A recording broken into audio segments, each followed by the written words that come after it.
Исабела Плантейшън е истинско бижу в сърцето на Ричмънд парк в Лондон, едно от най-спокойните и магически места в града, особено през пролетта. Ето малко повече информация за нея. Изабела Плантейшън е създадена през 1830 година върху бивша блатиста местност. През 1953 година е официално отворена за обществеността като затворена горска градина. През годините е развивана с грижа и внимание към природата и ботаниката.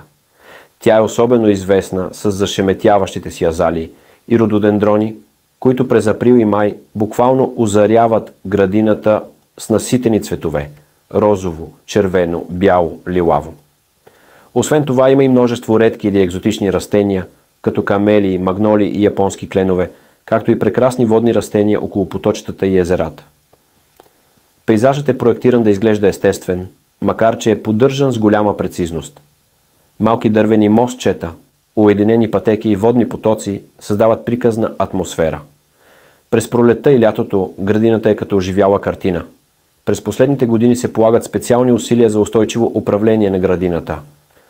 Подобрено отводняване, запазване на биоразнообразието и защита на естествения хабитат. Името Исабела няма романтична история. Най-вероятно идва от старо наименование Исабел цвет, което се отнася до сиво-кафявия цвят на почвата в района.